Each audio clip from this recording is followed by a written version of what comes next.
Hey everyone, welcome to the newest episode of On That Note with Parker Whirling. Today's guest is the frontman of a rock band that's been around for over 6 years now.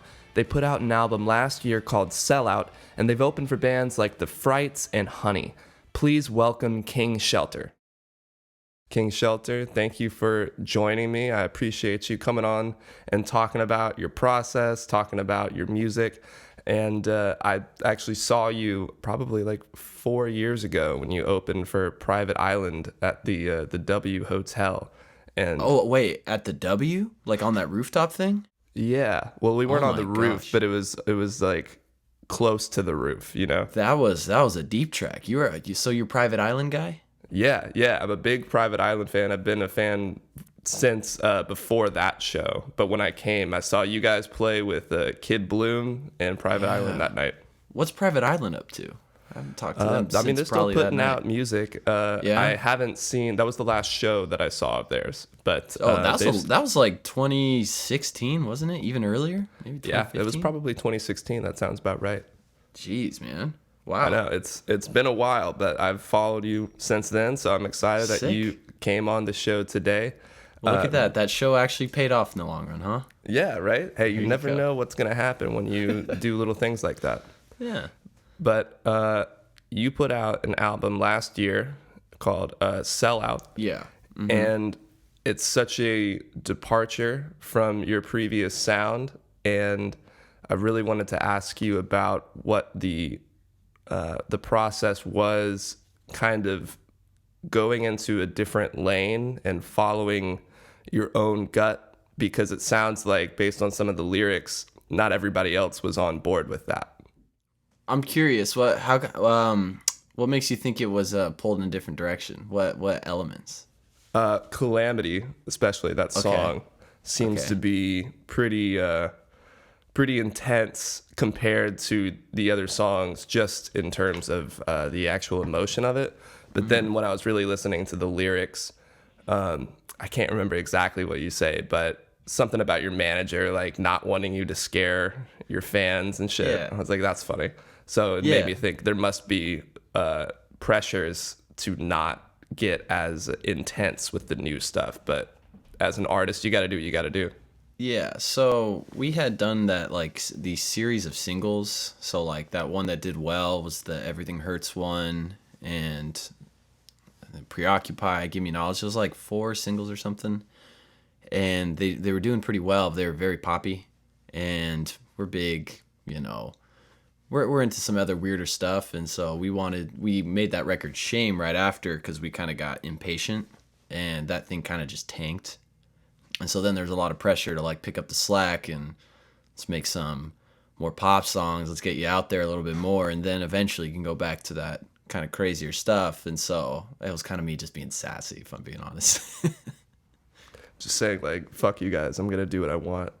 Yeah, I mean, like that was the first time that I had like a deadline. Like we worked at the label and they were super cool. Like the small label, they're called Topanga Canyon. They're some good friends, and they had a timeline they needed to follow because we were working with like E1 and some other people. And so usually I'll write like double or triple the amount that I need for an EP or something. So right, if I need 5 songs, maybe write 10 or 15 and then pluck from that. And that Sellout album was the first five that I made, and we just rolled with it.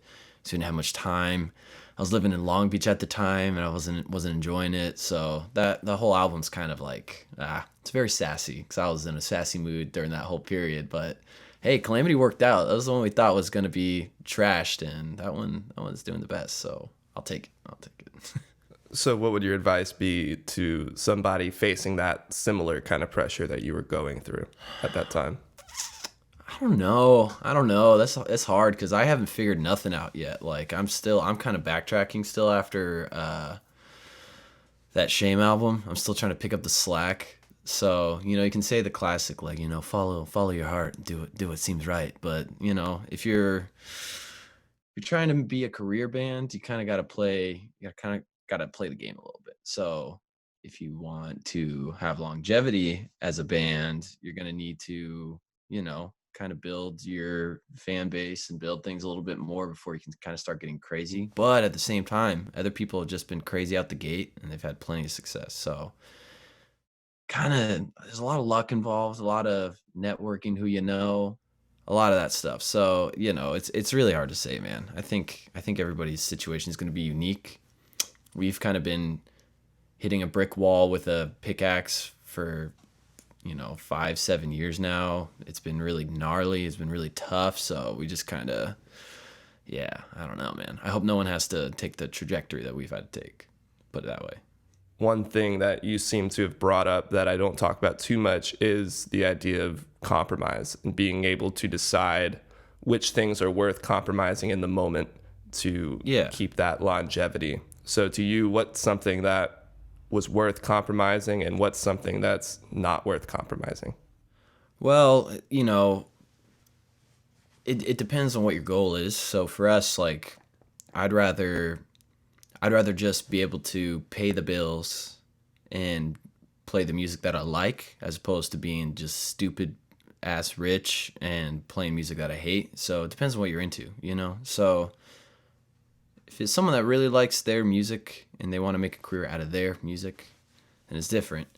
So you don't really want to compromise that aspect of it. But, everyone's got bills. Like, everyone's got to take care of business. But, I know some people that they don't really care about the, I guess, integrity of their music. So it's kind of like they don't want to be famous. If you want to be famous, it all changes. It all gets weird. So if you're into being a really famous person, then you're going to compromise whatever you can to get to that spot. But, I look at bands like a Radiohead, where they start with, like Creep and then The Bends, and those pretty pop alt stuff. And then, they come out with Paranoid Android and they get weird, and then it just gets weirder from there. Now they can do whatever they want. They can do whatever they want, and we're going to listen to it. So that's kind of the trajectory that I envy, or that I want to get to. So you can build that foundation in order to do whatever you want and still pay the bills. They're still way bigger than I probably would be interested in being. That's like a little too much, but I like that they can get everybody to listen to it no matter what they make. It could be some psycho shit and everyone's still going to listen to it. So I envy that. That's so funny you mentioned Radiohead, because the next thing I was going to mention was I was looking at your Spotify tour bus playlist, and you have Myxomatosis on there, which I think is such an underrated Radiohead song. Radiohead's that whole record is underrated, man. The Hail to the Thief one. Is. Yeah, it gets thrown to the wayside, but that's got some of the coolest like rock songs and coolest compositions. Like, that's probably my favorite one. 2 + 2 = 5 is a great song on there. Drunken Punch Up at a Wedding, all that stuff. Yeah, so sick. Yeah. Fly Me to the Moon is even like a beautiful little lullaby. Super underrated. Super underrated. That's so funny that Myxomatosis of all songs was on there, because to me that one sticks out from their discography so far, and but I still love it. It's just so different, and it definitely seems like the King Shelter cornerstone Radiohead song. Yeah, it kind of is that. Yeah, for sure. But so is a lot of In Rainbows too. And it's not like, that's a big one for all of us as well. That's those compositions and combining that complexity with like beauty at the same time is impressive.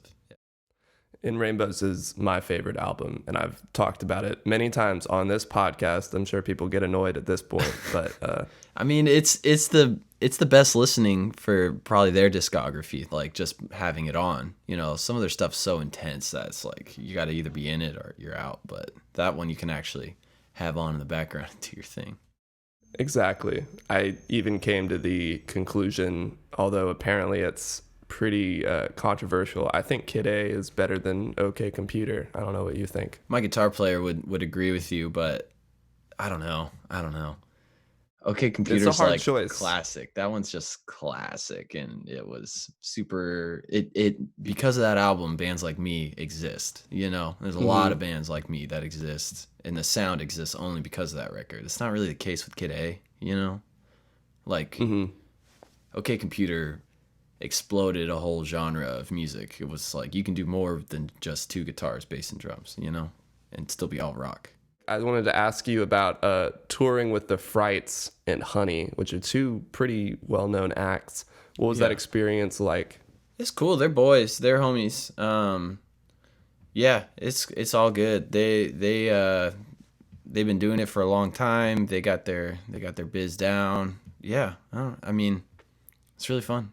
I don't have too much to say. I haven't kept in very good contact with any of those guys just because I'm kind of a hermit myself, and they all right after soon as we finished touring with them, they all signed to Epitaph, and then they just went and started doing their thing. But yeah, they're sweet Right. boys, and yeah, it's good times.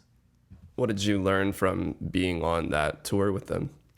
I think they're like the first people to take us into Canada, so figuring out how to do all that stuff and getting through the border, and so I think I did it 2 or 3 times with them. I can't remember. I think it's only 2 times, but yeah, first time was like a nightmare, and the second time they took us through there, it was a breeze. It was like little like logistical stuff, you know what I mean?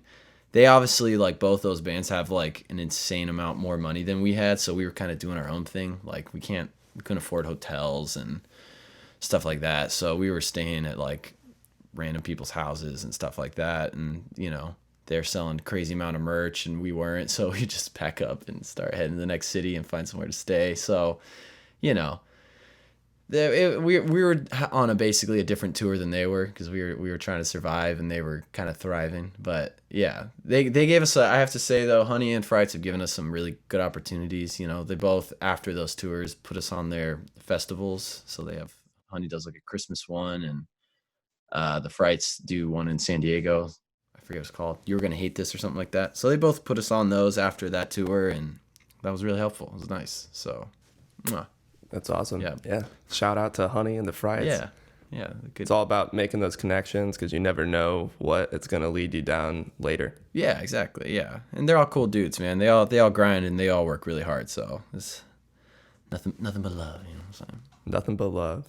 Sweet. Well, that's going to take us over to the last 5. I'm just going to ask you 5 quick questions and then we'll be out of here. Cool. All right. Number 1 is in the studio or playing live? Oh man, they're different. They're different. I love writing. That's like why I got into music, really, was writing. But then when we started touring and playing shows, that was what it was all about. And that's how we like kind of were making our way, was with our live show. So yeah, that's a tough one. I would say because I've been in the studio so much and I haven't been playing shows, that shows, because I miss it. Yeah, of course. It's certainly a biased time to be asking that question, but Right. it's pretty 50-50. Everybody I ask, they're either live or in the studio. I'd say Personally, for me- we're a live band. We're a live band, though. I want to solidify that, because there's a lot of bands I know and a lot of people I know that can make great stuff in the studio, but they put them on stage and it ain't nothing special. So we're a live band. We pride ourselves in that. And what were you Yeah, gonna you say guys for put on- yourself? What was it for yourself? I would say personally, I love the studio just because it's almost like anything can happen. You can create this this masterpiece and have no idea that it's about to happen. Like the potential energy is crazy. But playing live is like you'll never have that experience without you'll never have an experience like that. No, it's You're true. going to be exchanging energy with the audience and they're going to be giving it back to you. It's a lot more communal, you know. The studio experience is more inward, live is more outward. But yeah, like we'll ever see live shows again. So R.I.P. Rest in peace. Yeah. I'm sure they'll come back sooner rather than later. I'm hoping. Yeah, I don't Hoping know. and praying. I don't know. I'm not planning anything, man. I'm not making any plans. I'm just gonna let it ride, see what happens. Yeah. Yeah. Hey, maybe next year. Maybe next year. Maybe. Still seems hopeful, but we'll see. All right. Question number 2. What's on your musical rotation right now? Oh man, a ton of stuff that probably people might laugh at me for. Beach House, dude. I've been listening to so much Beach House. I love Beach House. I get I don't know, man. Sometimes I need the more euphoric stuff, so I just rock the Beach House all the time. Which songs or album? What's that? Which songs or albums? Dude, to be honest, I have their entire discography on a playlist, and I just click shuffle, and I just rock Nice. it. because I honestly I was kind of overdoing some of my normals like Radiohead, Kanye, and ASAP. Those are like my three like main bands. It's really weird, but I kind of drove them all into the ground, and then started listening to Beach House during quarantine, like playing video games. And then, but I found this new record. You should check it out. The band is called Sorry. They're this like UK duo, and the album's called 925. You should listen to that. Interesting. It's okay. it's Yeah. What's so it like? sick. I've probably listened to that more than anything this year. That's like my favorite record this year, and it came out this year, I think. I'm looking at it right now. Sorry, 925. Yeah, it's Cool. so sick. That's my other plug. So yeah, that's been basically about it. I have my phone right here, so I'm looking at my Spotify to kind of expose myself. A lot of MGMT. I like that cover, the Little Dark Age album. I listened to that album so much when it came out. Yeah. That was probably up there for the It's- most listened to album that year for me. It's so good. And then some Angel Olsen, you know. I've been keeping it laid back, so not as much Yeah. rap as I used to. Oh, Idols put out a cool record I've been listening to a lot. Do you like them? Another artist told me to check out the new record. I like who they are, but I haven't really like gotten Yeah. into the music, you know? They're like super aggro, like gnarly British rock guys that are just cool. They put on the best live show. They're the best like Yeah. band like that's come out basically, because they're older dudes, but you know they can actually put on a live show, and it's just nasty, gnarly, and real, and there's just guitars and drums. It's sick. So I'd probably say definitely looks- that's the best like new band these days, because they can play. They can actually play. Right. Yeah. Yeah. I've seen the like live performances on YouTube, but I'm like, geez, this would be pretty insane to be at. Yeah, they're sick. So yeah, I'd say that's about my rotation right now, and I'm plugging all You of got a them. pretty good rotation there. Sick. I'll take it. But what to you is a perfect album front to back? Oh God, perfect out. Like what I think is perfect album front to back. Yeah, just you. Oh man, that's a tough question. I'd probably say OK Computer or Hail to the Thief, Okay. because it's Interesting. eclectic. It's got like cool transition tracks. That or which one? Some Kanye records too, like Graduation and Late I Registration. love Graduation. I think, Late Registration or College Dropout too. Those are some front to back. You're sucked in the whole time. Yeah. Mm-hmm. All right. So my That's funny, final 'cause- two will be Late Registration and OK Computer. Great answers. And I'm never gonna put down a Radiohead album, but only because we were talking about it. I would say Kid A is more perfect just because there's less songs I skip. Like I'll skip Fair. I'll Fitter, skip Happier. the Fitter, Better, Happier. I'll skip even the song after that, Electioneering, because it sounds like What? too much like Muse. I used to love that song. I did too. Trust That me, was I like used to actually love the it. first when I was like a little kid. Like that was my first like favorite Radiohead song. Yeah, it's easier to get into than like some of their headier shit. you know? Yeah. It was just like a fun one for a younger kid. Because my brother was Right. giving me like all these crazy records I didn't know what to do with, and like a bunch of Rage Against the Machine and Radiohead stuff, and so that was the first one that like sucked me in. Maybe it was the cowbell. I don't know. Yeah, I forgot there was a cowbell in there. Oh. Who would have thought Radiohead would be rocking the cowbell? A big loud cowbell too. Yeah. Yeah, that's funny. I didn't even think about that until now. All right, well, question 4. Who's your dream artist or producer to work with? Artist or producer, those are different things though, you know. Well, you can say, I know, yeah. You can say one or the other. You can say both. You know what my combo would be Andre 3000, cuz Interesting. I would love to have like him as a feature or something. I think it'd be super cool. Yeah. Yeah. I would love working with like Rick Rubin or something. Would be really cool. That would be Yeah. the dream for sure. So probably, yeah. I mean, it's hard to narrow it down to Maybe one. a collab with the two of them. Yeah, that would be pretty amazing. So yeah, Andre 3K and Rick Rubin probably my top two. Yeah. Great answers. Rick Rubin is a total guru. He is, yeah. It's insane. But he's lazy these days. He's not doing much. It seems like he just kind of like says, "Oh yeah, just do whatever you want. Come to my studio and I'll slap on the producer sticker." He'll slide a couple knobs and call it a day. But yeah, Rick Rubin like 10 years ago. Yeah. Hey, that man has earned it. I'm not. Oh, absolutely. No, he can do whatever he wants. He can do whatever he wants. But yeah, I don't know. All right, man. Last question, and then we'll get you out of here. What is the next piece of equipment on your wish list? Oh man, you know, I'm playing a $200 guitar right now, and I've been playing a $200 guitar for like 5 years. So I should probably. So you're thinking an upgrade? I should probably get a real one, right? I literally play a Squire. Everyone thinks it's like some old vintage Mustang, but it's actually a Squire. So I keep it on the down low. Hey, nobody's got to know. But I play like a $1,500 amp, so I felt like that would, you know, kind of offset. Yeah, but no, I'm thinking I might need to get a real Mustang. So that's probably top of my list. I don't like gear very much. I have my pedals. I haven't got a new pedal in years. I got my board all set. I don't really like to change. So dude, that's good. Yeah, maybe just play something a little nicer. I don't know. My studio setup's all good. You know, I don't know. People get really sucked into gear. I have some friends that just constantly buying pedals and swapping them and swapping them in and out, and it seems exhausting. And, you know, even the producer I work with, he's got like gear pouring out his ears, and it's almost overwhelming. And I feel like sometimes I just, you know, go back to stuff I know, a Mustang, couple pedals, my Dr. Z, and I'm chilling. It's such a rabbit hole you can go down if you don't stop yourself. It's a fun rabbit hole for sure, but it's an expensive one. Because a lot of my buddies are into those, like all the analog synths, you know? Which is like, it's been tempting. Like, I kind of want to get one, but I feel like then that's all I would do. I would just use that and become a one-trick pony and just be using my same old DX7 or Juno or whatever I end up getting. So part of me is a little scared to do that because part of the fun of writing is like, I don't know.